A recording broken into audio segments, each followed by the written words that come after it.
Buenos días, familia. Damos gracias a Dios por esta generación o estas dos generaciones que hoy se graduaron y te invitamos, también queremos aprovechar la oportunidad para invitar a quienes, como decía el pastor Rubén, no importa los años que tengas en Cristo, en el Evangelio, pero más aún si recién estás comenzando tu caminar con Cristo, estos son espacios aptos y son espacios diseñados para tu crecimiento en la fe. Hoy vamos a comenzar una nueva serie titulada El desierto no es mi hogar, y como ya el tiempo nos ha ganado un poquito y con la idea de que salgamos hoy a buena hora, vamos a introducirnos de lleno. Ya hemos orado porque la palabra el día de hoy caiga en corazón disponible y dispuesto, tanto para nuestros chicos como para nosotros también. Y lo que hoy vamos a considerar en cuanto a esta serie que empezamos es una introducción, el cuerpo como tal de lo que estaremos viendo en esta síntesis del Éxodo hebreo, en los primeros libros, ¿verdad?, de la Escritura. Viene a partir de la próxima semana y estaremos transitando 4 semanitas, 5 si hubiera necesidad de extendernos un poco más, pero en teoría en unas 4 sesiones creo que vamos a cubrir bien el material. Pero el día de hoy es introductorio solamente porque considero que antes que adentrarnos a la historia y tomar de esa historia lo que corresponda a cada uno de nosotros y a nuestra experiencia, o lo que tiene que ser nuestra experiencia con Dios, hay algunos puntos o algunas bases o fundamentos que quisiera darte para que a partir de ahí podamos construir lo que viene más allá. Para quienes por alguna razón hoy no están acá, que conozcas o que invites para las próximas semanas, anímalos a que escuchen esta primera parte, pues punto de partida para lo que tendremos después. Y en cuanto a cómo empezar esta serie, creo que ahí me detuve un poquito en estos días para tratar de encontrar la punta de lanza que nos abriera pista para que pudiéramos entrar en tema. Reflexioné en cuanto a lo que debería definir, o debe, en la teoría al menos, definir una vida cristiana normal. Escuché hace mucho tiempo, y de hecho hay un libro titulado así por Watchman Nee, de hace décadas ya, muchas décadas, que se titula así, La vida cristiana normal, y describe ahí lo que la vida cristiana normal tendría que ser. Y la vida cristiana normal debe caracterizarse por ser una vida cristiana de poder, de fe, de amor, de victoria, de conquista. Esas son como que a grandes rasgos las características o cualidades de lo que la vida cristiana tendría que ser.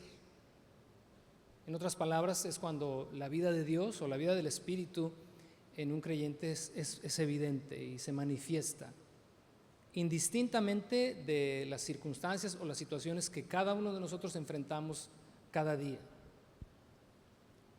Cuando Dios creó al hombre, cuando Dios puso a Adán y a Eva en Edén, puso delante de ellos también un plan más o menos así, en el que ellos iban a expresar y a manifestar la gloria de Dios en ellos, y todo lo que ellos hicieran, que tiene que ver con dominio, tiene que ver con expansión, tiene que ver con conquista, tiene que ver con éxito, incluso si obviamente entendemos lo que la palabra éxito implica, que es llevar a cabo felizmente o desempeñar a cabo felizmente una tarea, una obra. Dios delegó al ser humano también ahí una tarea de expansión, etcétera. Pero en lo posterior, la historia fue distinta y sigue siendo distinta.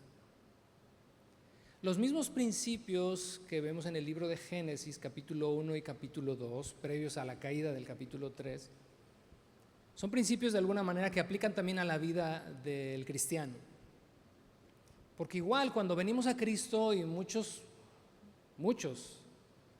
hemos llegado a Cristo pues todos pateados, quebrados, en bancarrota espiritual, moral, etcétera, etcétera.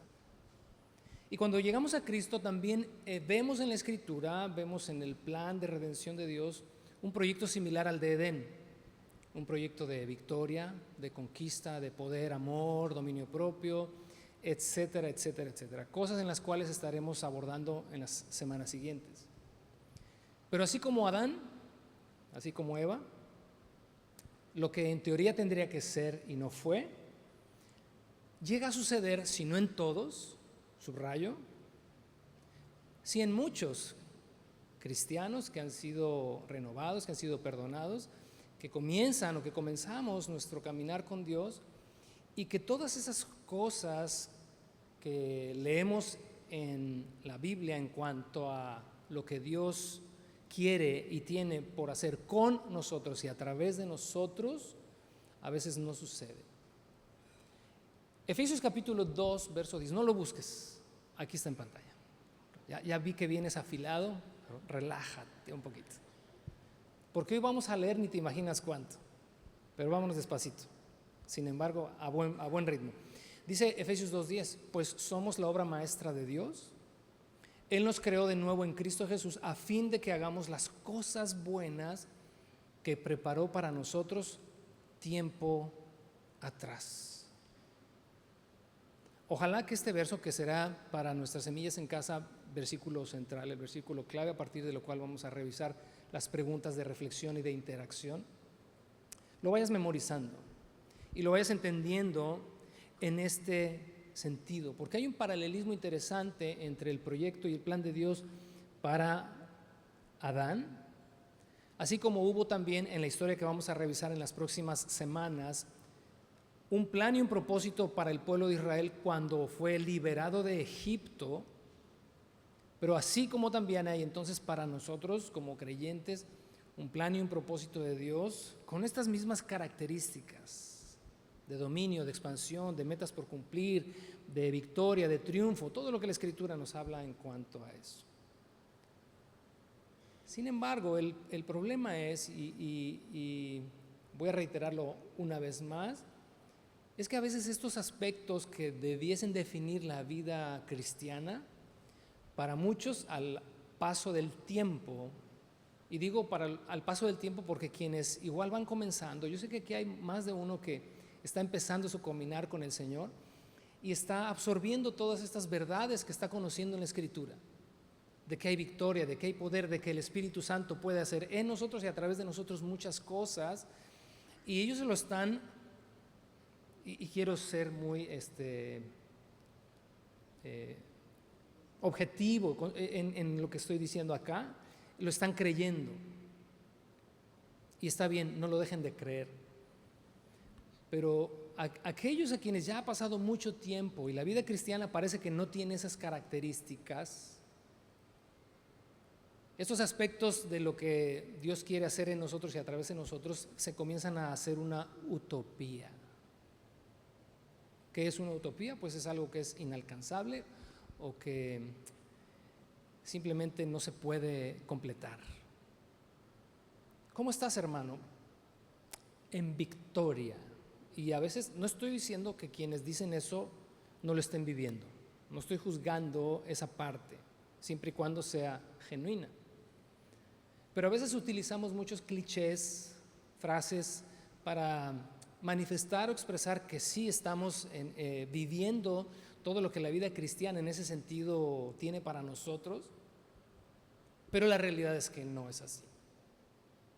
Estamos en una continua, muchas veces en una continua y en una constante de derrotas y derrotas y derrotas y derrotas y derrotas.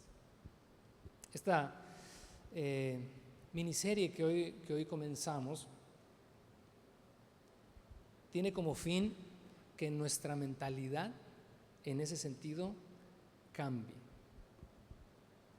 Que la forma en la que hemos desarrollado y hemos experimentado la vida de Dios en nosotros sea lo que la Escritura dice que debe ser. Que no sea la experiencia de alguien más, sino nuestra propia experiencia. No importa si lees libros de gente que ha sido o que está viviendo todas estas cosas. Qué bueno que haya personas tal vez cercanos a ti, tal vez incluso sentados junto a ti, que son hombres y mujeres de fe, de pasión, de entrega, y que continuamente los ves saliendo adelante y experimentando lo que Pablo en alguna porción expresa como de triunfo en triunfo. Pero la pregunta es, ¿cuál es tu propia experiencia? ¿Cuál es mi propia experiencia con Dios en este sentido? Estamos a 40 días de que termine el 2025. A propósito, ¿cómo se fue este año, va? ¿Dónde se fue? ¿A qué hora se fue? No sé.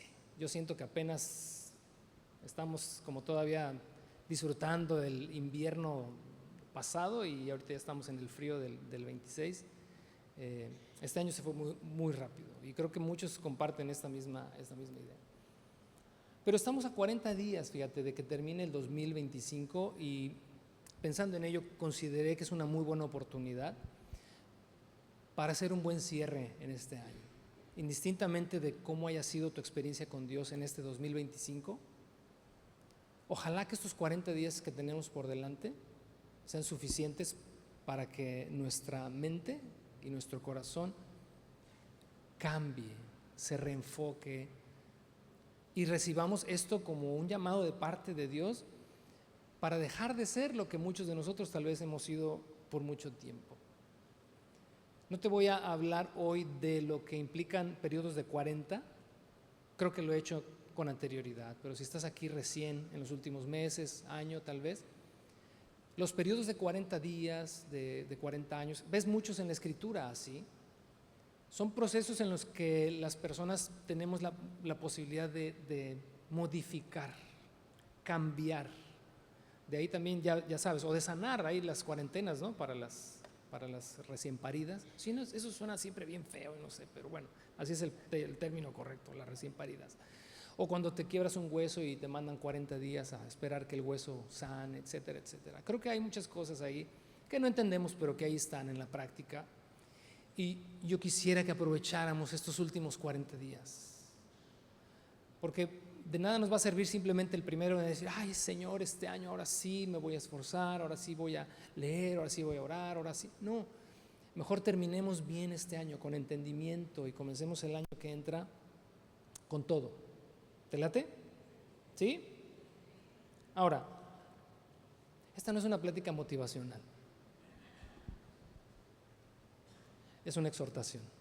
Son dos cosas muy distintas. La exhortación nos motiva, claro. Nos inspira, claro. Nos despierta, claro. La exhortación a partir de esta consideración del éxodo de Israel ha de llevarnos a dejar atrás, para quienes hemos experimentado en algún momento de nuestra vida, o es como la constante en nuestra vida, para dejar atrás ese espíritu pusilánime que nos define a muchos cristianos. La actitud pusilánime o el espíritu pusilánime es aquel que no tiene valor, que no tiene arrojo, que no tiene coraje para enfrentar las adversidades, los contratiempos, las situaciones que se presentan todos los días. Ojalá dejáramos, no hacer a un lado, pero no solamente nos viéramos, olvida el dejáramos, pero que no solamente nos viéramos como hijos de nuestro Padre Celestial. Esa imagen es correcta y es adecuada porque eso es lo que somos, hijos de Dios.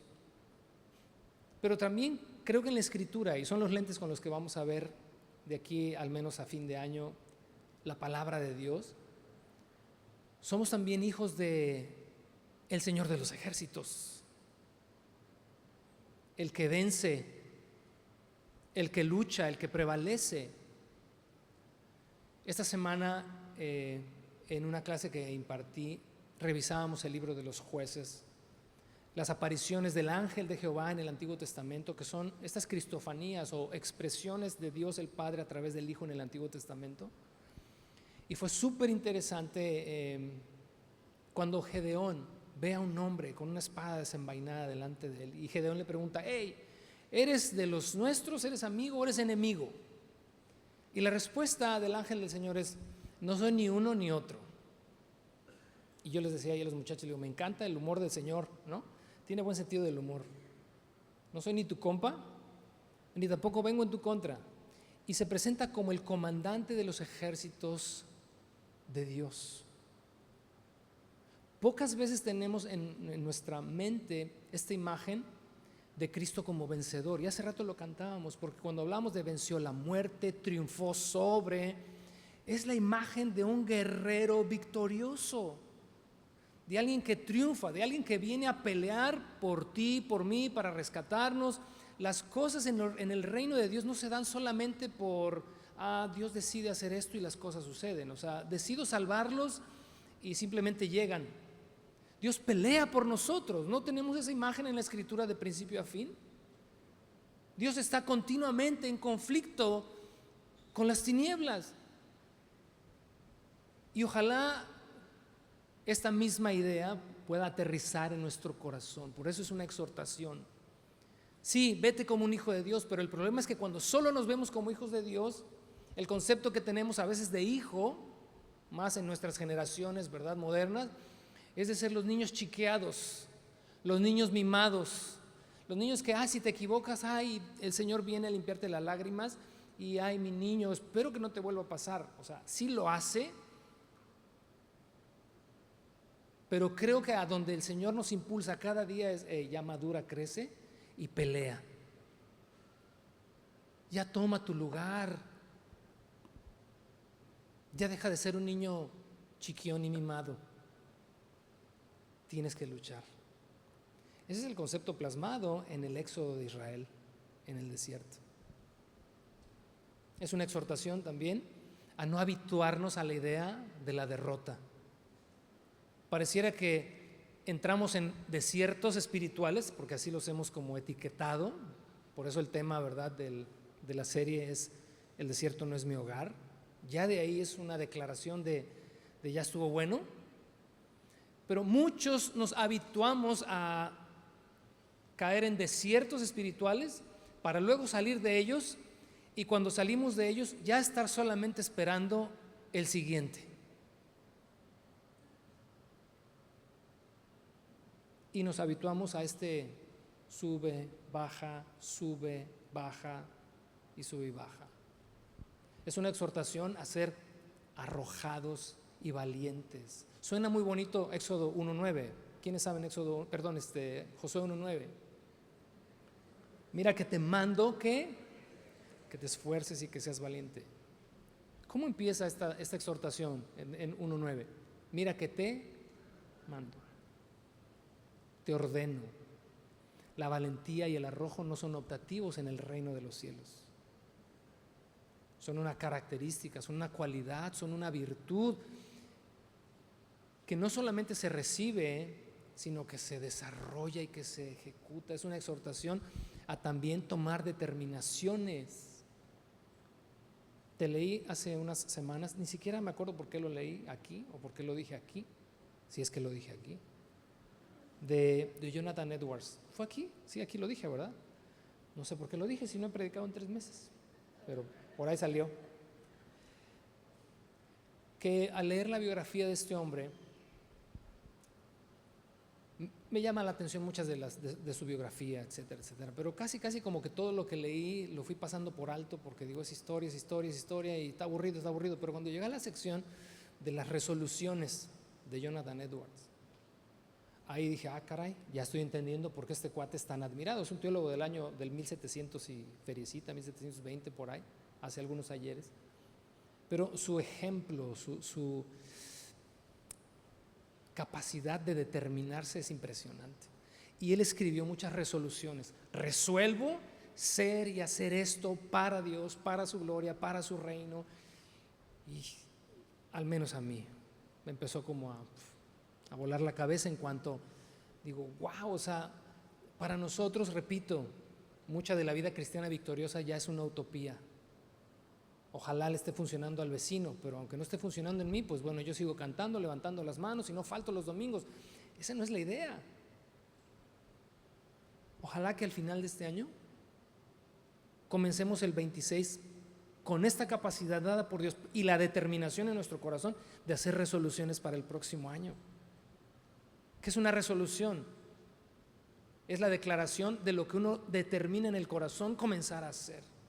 No como el buen deseo de inicio de año. Ay, este año ahora sí voy a leer la Biblia. Eso no es una resolución. Es resuelvo en mi corazón y me comprometo delante de Dios a 1, 2, 3 y 4. Pero si no entendemos esto que hoy vamos a revisar en estas 4 semanas, pues va a quedar en un buen deseo de inicio de año que nos va a durar ¿cuánto? 15 días, un mes, 2 meses, échale 3 y se puede llegar a disolver. Josué, ya llegaremos allá, capítulo 24, verso 15. Josué hizo una resolución, determinó algo en su corazón y resolvió lo siguiente. Y esto yo creo que lo hemos escuchado muchas veces. Decidan hoy a quién servir. Llegaremos allá a esa parte de la historia. Dice, pero mi casa y yo, esa es una resolución. Mi casa y yo serviremos al Señor. Ahora, quiero puntualizar algo, que a lo largo de esta serie vamos a recordar, reafirmar, conocer que nuestra capacidad viene de Dios. Pero esto que está aquí, ahí en la pantalla, por favor, para los que están en Semilla en casa, ahí lo van a revisar. Así que no te preocupes si no tomas nota. Pero si no estás en una semilla en casa, primeramente que Dios tenga piedad de tu alma. Y 2, toma nota, tómale foto, pero guárdatela. Nuestra capacidad viene de Dios por medio de su Espíritu Santo. Pero la determinación de hacerlo es enteramente nuestra. De Él viene nuestra fuerza, de Él viene el poder, de Él viene la autoridad, de Él vienen todas las cosas que necesitamos hoy y que necesitaremos mañana para que Dios haga en nosotros y a través de nosotros lo que Él quiere hacer. Pero la determinación para que esto sea una realidad, para que se lleve a cabo, no depende de Dios. Esa depende de ti. Porque citando otra vez tal vez a Josué, Dios le dio a Josué todas las herramientas que Josué necesitaba. Puso de su espíritu en Josué para repartir la tierra. Pero las determinaciones a las que Josué llega son las determinaciones que él tomó. Mi casa y yo serviremos al Señor. Punto. ¿Hasta aquí estamos bien? Ok. Ahora, considerando y sabiendo que nuestro corazón siempre se inclina a, esa es nuestra naturaleza. No te espantes ni me espanto. Nuestra inclinación siempre va a ser a que muchas de estas cosas que vamos a considerar las próximas semanas las adaptemos, hagamos nuestra clásica adaptación a cosas de la vida que son superfluas. Hemos mencionado luchar, conquistar, vencer, éxito, etcétera, etcétera. Y tal vez la mente de algunos está como, ay, sí, yo necesitaba escuchar algo así porque yo quiero hacer muchas cosas en mi vida y creo que me hace falta esa pila, ese arrojo. Olvídate. Por eso traigo aquí, y igual para los facilitadores, las van a estar repitiendo cada semana mientras no terminemos esta serie, y yo te las voy a repetir aquí al inicio de cada episodio de las próximas semanas para evitar que nuestro corazón y nuestra mente se vayan por donde no se tiene que ir y podamos enfocar esta plática en el sentido en el que debe correr. La primera, ¿cuál es? La primera es que en el libro de Éxodo,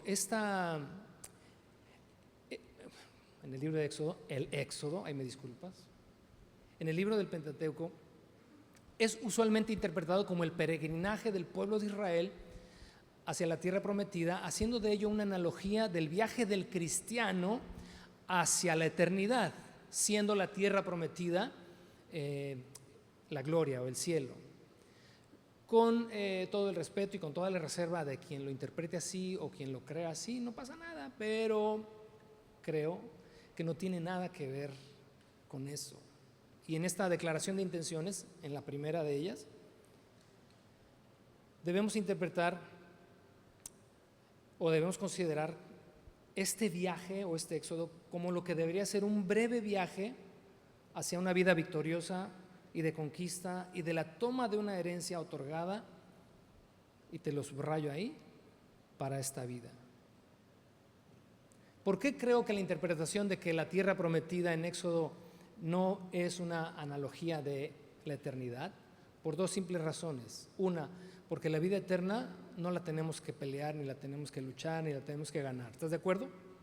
Es algo que Dios nos ha dado como herencia y ante ello no podemos nosotros ponerle ni quitarle. La salvación nos es dada por gracia, por la fe. Y número dos, la tierra prometida en el libro del Éxodo era una tierra ocupada y había que luchar y había que expulsar, había que sacar para poder tomarla. La eternidad, la salvación, la gloria no está ocupada por nadie más que por Dios. Y no tienes que ir a sacar a nadie de aquel lugar, no tienes que luchar para expulsar a alguien o algunos de ese lugar, porque ese lugar solamente lo ocupa Dios.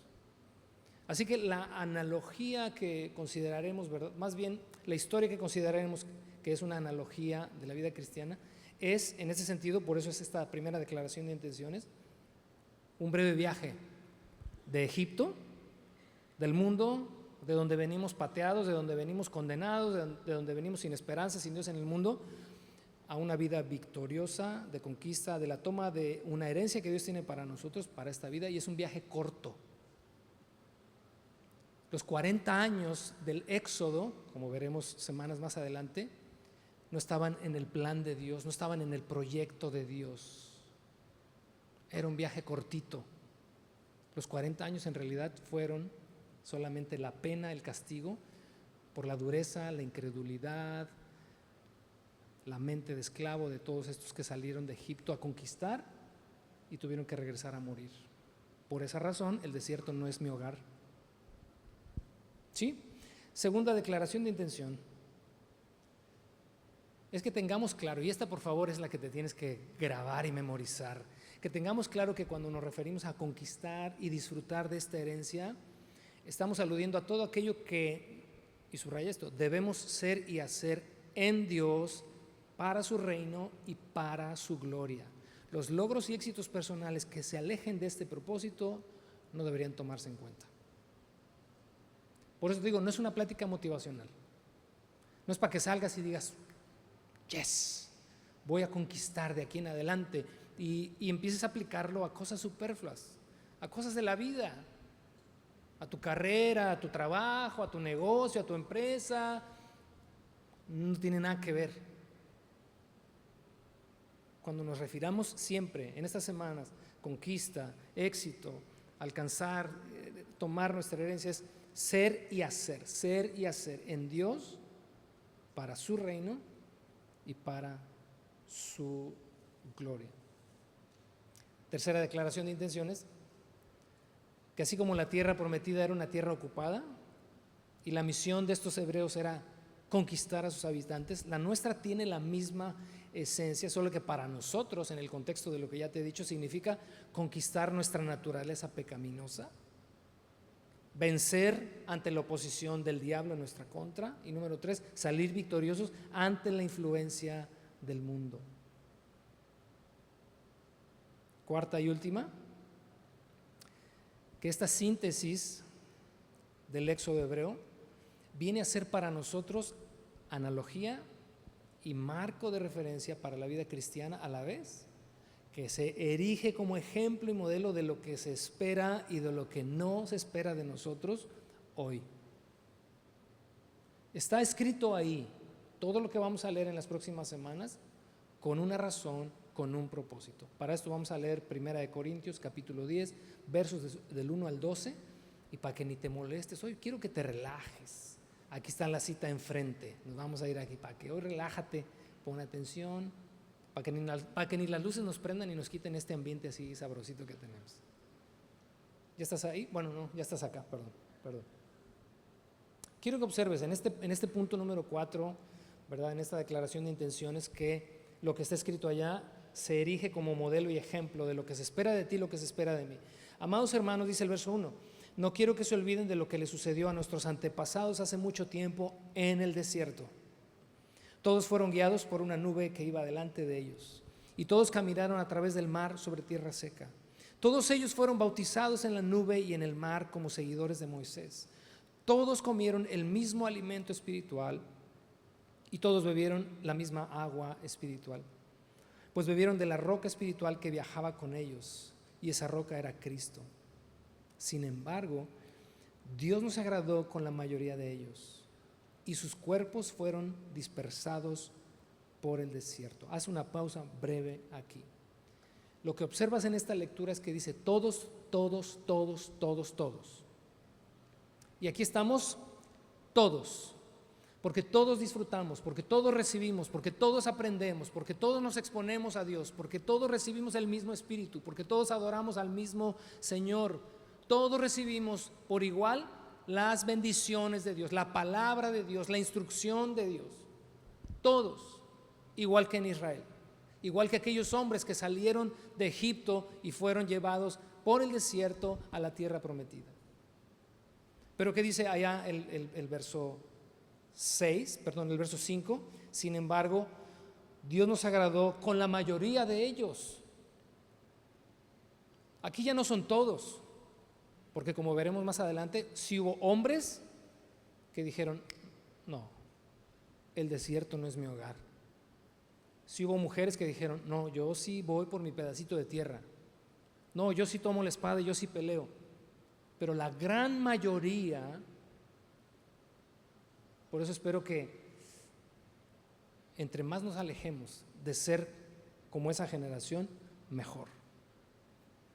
Pero llama la atención en esto, que la gran mayoría quedó tendida en el desierto, dice el verso 5, porque Dios nos agradó con ellos. Verso 6, ahora volviendo y reafirmando la cuarta intención, ¿verdad? Sí, la cuarta intención de esta enseñanza. Dice, esas cosas sucedieron como una advertencia para nosotros, a fin de que no codiciemos lo malo como lo hicieron ellos, ni rindamos culto a ídolos como lo hicieron algunos de ellos. Como dicen las Escrituras, el pueblo celebró con abundante comida y bebida, se entregó a diversiones paganas. Y no debemos cometer inmoralidad sexual como hicieron algunos de ellos, lo cual causó la muerte de 23,000 personas un solo día. Tampoco deberíamos poner a prueba a Cristo como hicieron algunos de ellos y luego murieron mordidos por serpientes. Y no murmuren como lo hicieron algunos de ellos. Y luego el ángel de la muerte los destruyó. Verso 11. Esas cosas les sucedieron a ellos. ¿Lo podemos leer todos? Como ejemplo para nosotros. Leemos todos. Se pusieron por escrito para que nos sirvieran de advertencia a los que vivimos en el fin de los tiempos. Recordaba esta semana, hace 27 años conocí a una persona, recién nosotros habíamos empezado habíamos abierto nuestro establecimiento y un proveedor que venía de Ciudad de México nos visitaba eventualmente.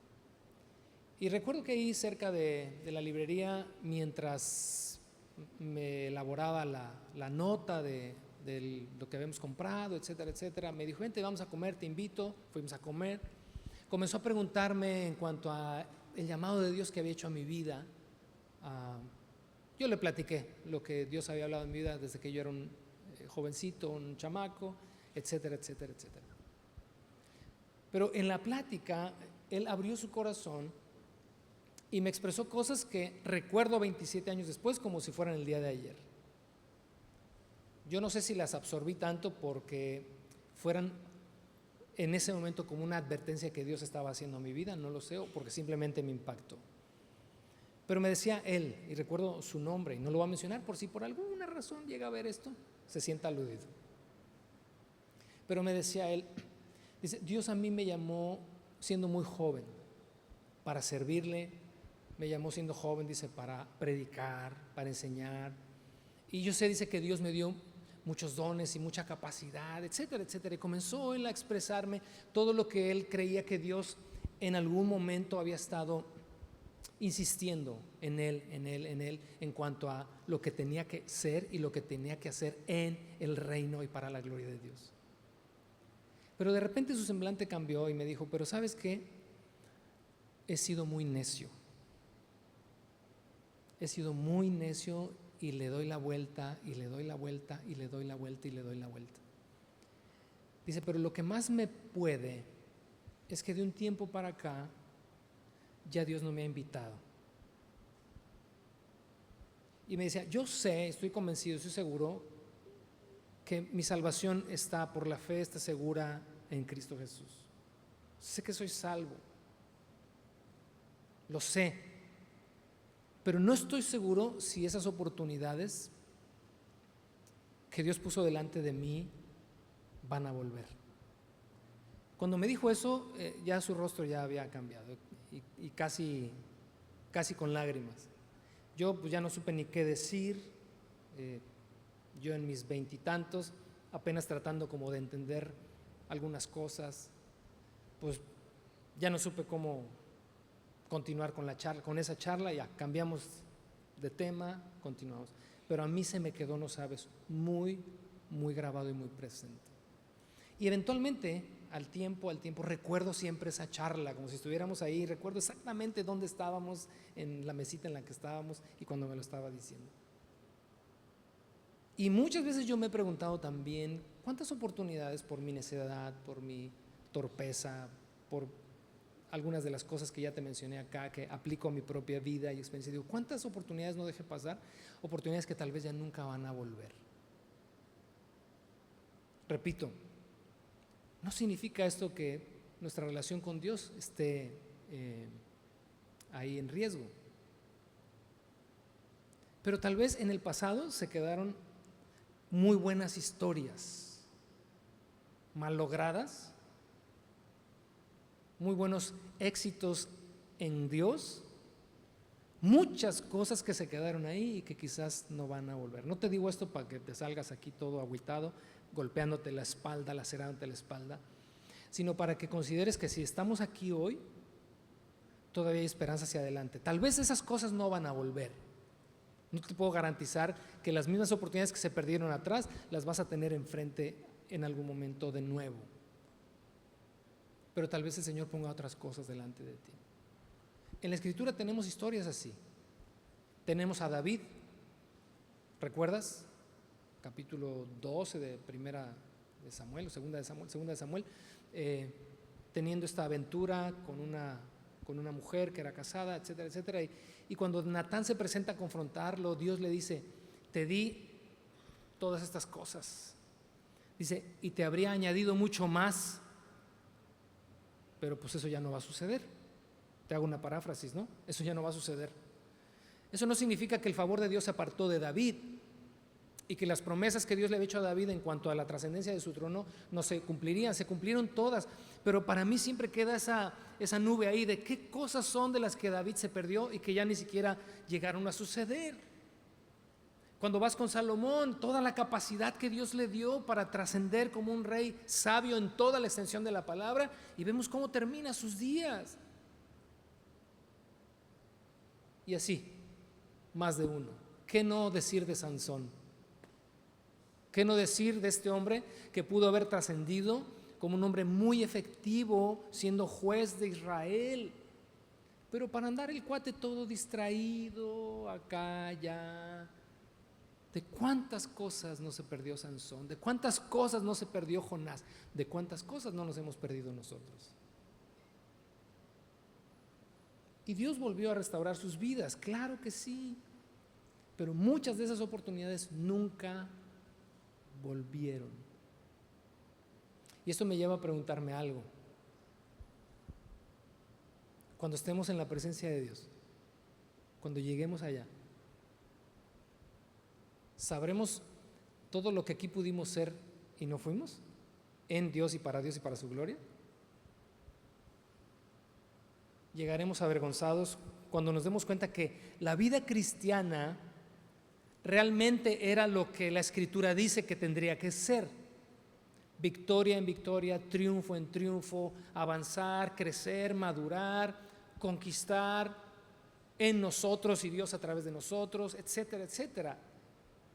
Y que voltemos atrás y veamos, sí fuimos creyentes, sí fuimos a la iglesia, pero la verdad es que nos la pasábamos de derrota en derrota, de caída en caída, de lamento en lamento, etcétera, etcétera. ¿Llegaremos allá siendo conscientes de eso? Yo creo que conscientes sí. Yo creo que conscientes sí. Pero ¿sabes qué? Así como hubo historias como la de David, como la de Salomón, como la de Sansón, también hubo otras de éxito en Dios y para su reino y para su gloria. Recuérdame uno. Daniel. Recuérdame otro. José. Recuérdame otro. Job. Recuérdame otro. Pablo.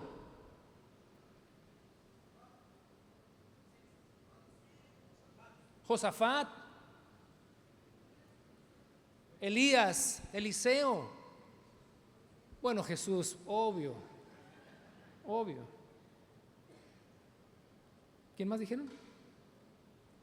Moisés, aunque fíjate, ahí te va. Mi querido Moy, lo quiero mucho, lo admiro mucho, leeremos de él, pero sabes que a mi querido Moy, yo no sabía honestamente si ponerlo aquí en la lista de los que puro pa'lante, compa, o ponerlo en la de, híjole, pudo haber sido diferente, pero ¿sabes qué? Pues como que pudo haber sido diferente,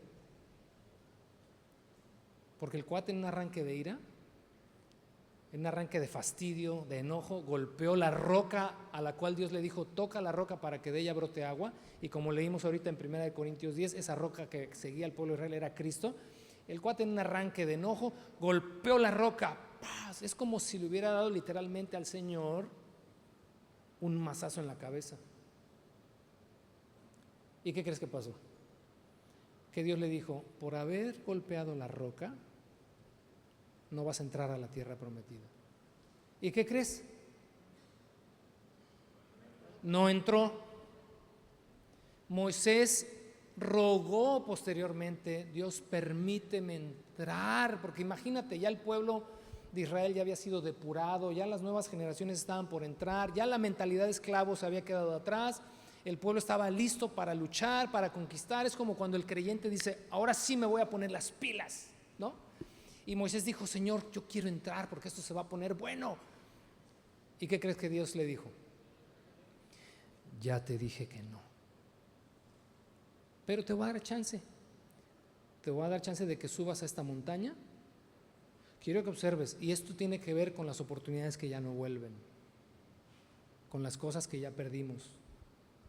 Yo soy consciente de que hay cosas en mi vida atrás, en los años atrás, que ya no se van a repetir. Yo lo único que le pido a Dios es que en esta, la estoy considerando para mí, aquí le abro mi corazón tantito, no mucho para que no andes de chismoso.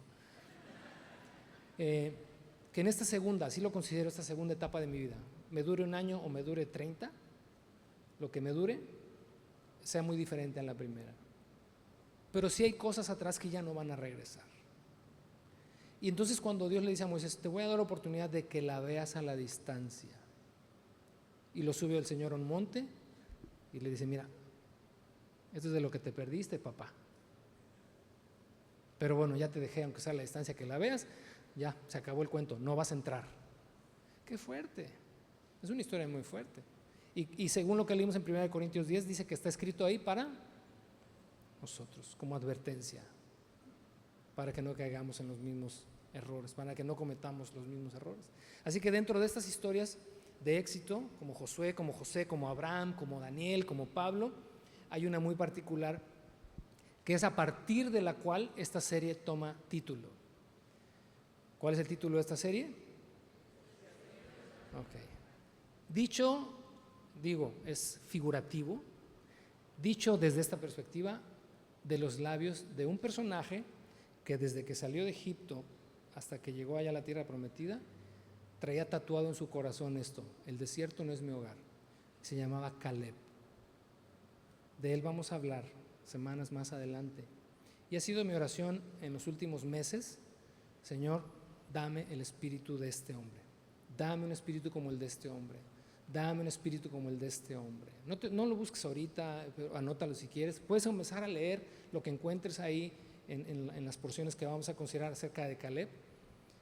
Pero es así como tenemos que vivir la vida cristiana, con un espíritu como el de este hombre, y determinar que la derrota, la apatía, la indiferencia, la falta de determinación no es normal y no es común. No tendría que ser normal y no tendría que ser común en un hijo de Dios, en un creyente. Así que a partir de hoy el deseo nuestro es que nuestra mentalidad cambie de una mentalidad de cristal, frágil y débil, a una mentalidad de guerrero, de luchador.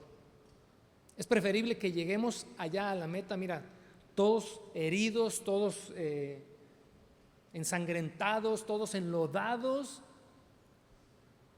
a llegar todos como cristal, así, porque el Señor nos tuvo que llevar apenas así, porque si no lo traigo así, no llega. Privados de muchas victorias. Ahora, y con esto ya vamos a ir aterrizando. Estas cualidades de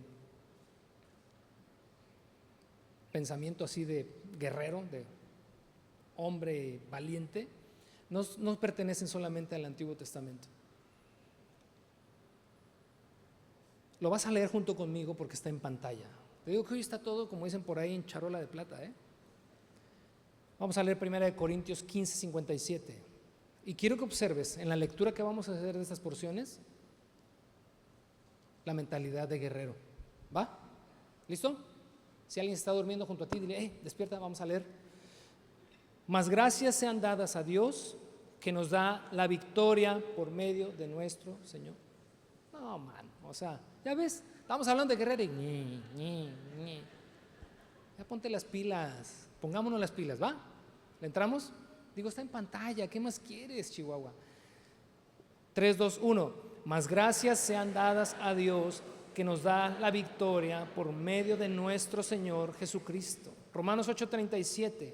Antes, en todas estas cosas somos más que vencedores por medio de aquel que nos amó. 1 Juan 5:4. Porque todo lo que es nacido de Dios vence al mundo.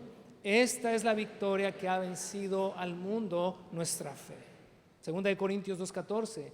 Mas a Dios gracias, el cual nos lleva siempre en triunfo en Cristo Jesús, por medio de nosotros manifiesta en todo lugar el olor de su conocimiento. Efesios 3:16. Para que os dé, conforme a las riquezas de su gloria, el ser fortalecidos con poder en el hombre interior por su espíritu. 2 Timoteo 1:7. Porque no nos ha dado Dios espíritu de cobardía, sino de poder, de amor, de dominio propio. 2 Timoteo 4:7. Y espero que esta sea una declaración que cada uno de nosotros pueda hacer antes de colgar los guaraches. He peleado la buena batalla, he acabado la carrera, he guardado la fe. ¿Sabes? Esto es lo que se espera de un ciudadano del reino. Eso es lo que se espera de un discípulo de Cristo, de aquel que vino para luchar y vencer, de aquel que es y siempre ha sido y siempre será el guerrero victorioso, es el capitán de las huestes celestiales, el que desde la revelación que Dios le da a Juan el Bautista en el Apocalipsis, dice, cuando lo vi, dice, sus ojos como llama de fuego, de su boca, dice, salía una espada aguda, sus cabellos dice, eran blancos, sus vestiduras blancas, dice, venía montado en un caballo, dice, su nombre era fiel y verdadero, dice, y su ropa estaba ensangrentada. Esa es la imagen del Cristo victorioso. Quítate la imagen del crucificado, porque el crucificado ya vino, ya dio su vida por nosotros, hoy está sentado a la diestra de Dios en gloria. Nuestra mente tiene que modificarse, y en ese sentido, y ya con eso termino, porque esa es la introducción solamente, digo, no la introducción hoy, vas a decir, apenas va empezando, no, la introducción de la serie, pero hoy te voy a dar la introducción de la semana próxima, porque te voy a dejar tarea, digo, si es que quieres realmente absorber todo lo que Dios va a hablar a nuestros corazones, te voy a dar como una sinopsis muy breve de lo que veremos la próxima semana. En la segunda parte, porque quiero que recuerdes que esta es una síntesis del Éxodo hebreo, hay una lectura que vas a realizar y aquí está en pantalla. La primera de ellas es los 13 últimos capítulos del Génesis. Sobre todo para quienes están comenzando a caminar con el Señor, tienes que leer, y aunque ya tengas, como dijo el pastor Rubén, 40 años en la fe, no importa, lee por favor Génesis 37 hasta el capítulo 50 y el capítulo 1 de Éxodo. ¿Qué nos vamos a encontrar ahí? Bueno, los 13 últimos capítulos de Génesis y el capítulo primero relatan el éxodo del pueblo de Israel de Egipto hacia la tierra prometida. Cuando están ahí, cuando es introducido un personaje en Egipto llamado José, hijo de Jacob, ya lo leerás, comienza durante 300 años a la población judía o hebrea a multiplicarse, llegan a ser miles y miles y miles. A partir del capítulo 2 y hasta el capítulo 4 del libro de Éxodo, que también vas a leer, Dios levanta un hombre. Te vas a dar ahí cuenta que Dios hace el llamado un hombre llamado Moisés, con la finalidad de sacar a todos estos cientos de miles que ya nacieron en Egipto hacia su tierra, a la tierra que Dios les había prometido, la tierra de Canaán, conocida hoy como la tierra de Palestina. Ahora, en el capítulo 5 hasta el 11 del libro del Éxodo, si dices, espero que nadie esté diciendo, ¿tantos capítulos voy a leer? Deja de ver Facebook esta semana e Instagram e inviértelo y te va a sobrar tiempo. ¿Va? Te va a sobrar tiempo. Así que no os hagáis. Dios levanta un hombre, para liberarlos. En los capítulos 5 al 11 dice que Dios intervino por medio de Moisés haciendo obras milagrosas, maravillosas en Egipto. Y te iba a decir convencer, ¿no? ¿Cuál convencer? Forzar a Faraón para que soltara al pueblo de Israel y estos finalmente salieran de ahí y se encaminaran hacia Canaán. En el capítulo 14, ¿qué es lo que te vas a encontrar? Y hasta ahí vamos a llegar, capítulo 14, no te espantes. Capítulo 14, los hebreos finalmente comienzan a emprender este viaje de salida de Egipto. Al cabo de unos días, Faraón cambia de parecer y dice, estos no se debieron ir, vamos por ellos. Para entonces ya los hebreos estaban acampando ahí en Piairot, cerca del mar, para comenzar o continuar con su viaje hacia la tierra prometida, que estaba a solamente semanas de distancia, porque cuando tú piensas en el éxodo de 40 años, digo, ni darle la vuelta al mundo tomaría 40 años. Ya veremos las razones de los 40 años, pero era un viaje muy corto. Pero entonces ahí en el capítulo 14 sucede algo interesante y vamos a leer el capítulo 14 ahorita, solamente unos versículos, y es la introducción al tema de la próxima semana. En el capítulo 14, versos 5 en adelante, dice que cuando al rey de Egipto llegó la noticia de que los israelitas habían huido, el faraón y sus funcionarios cambiaron de parecer. ¿Qué hemos hecho al permitir que todos estos esclavos israelitas se fueran?, se preguntaban. Entonces el faraón preparó su carro de guerra y llamó sus tropas, llevó consigo 600 de los mejores carros de guerra, junto con los demás carros de Egipto, cada uno con su respectivo oficial al mando. Verso 8, así que el Señor endureció el corazón de Faraón, rey de Egipto, quien por lo tanto salió a perseguir a los israelitas, los cuales se habían marchado con puños en alto en señal de desafío. Los egipcios los persiguieron con todas las fuerzas del ejército de Faraón, todos sus caballos y sus carros de guerra, sus conductores y sus tropas. Y alcanzaron al pueblo de Israel mientras acampaba junto al mar, cerca de Piairot, frente a Baal-Zephón. Verso 10.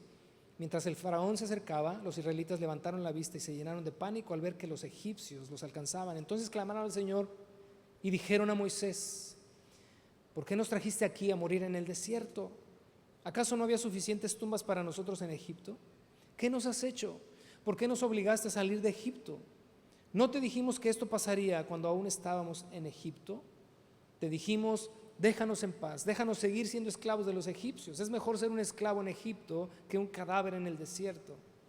Pero Moisés les dijo, no tengan miedo, solo quédense quietos y observen cómo el Señor los rescatará hoy. Esos egipcios que ahora ven, jamás volverán a verlos. El Señor mismo peleará por ustedes, solo quédense tranquilos. Como introducción a la próxima semana te voy a dar 3 aspectos que vas a observar en estos días, en esta lectura, porque este va a ser el último capítulo que vas a leer esta semana, y el primero está en el verso 8. Dice, ¿cuál fue la actitud con la que salieron los israelitas de Egipto? Con los puños, ¿observaste esto cuando pasaste por ahí? Con los puños en alto, ¿en señal de qué? De desafío. Lero, lero, ¿no? Como cuando el cristiano sale del mundo y entra a la vida cristiana. Esto se va a poner bueno, ahora sí. Pero ya en el verso 11 y el verso 12, cuando Faraón ya viene contra ellos, comienzan a exponer su corazón. ¿Qué es lo que se expone en el corazón de ellos? Te dijimos, es mejor ser un esclavo que ser libre y morir en el desierto. Esto nos va a acompañar las próximas 4 semanas, este pensamiento. Una y otra vez, el pueblo de Israel mostró y manifestó que cuando salieron de Egipto, se trajeron consigo la mente de un esclavo. Y eso es de lo que vamos a hablar la próxima semana. Creyentes liberados, redimidos, perdonados, con mente de esclavos.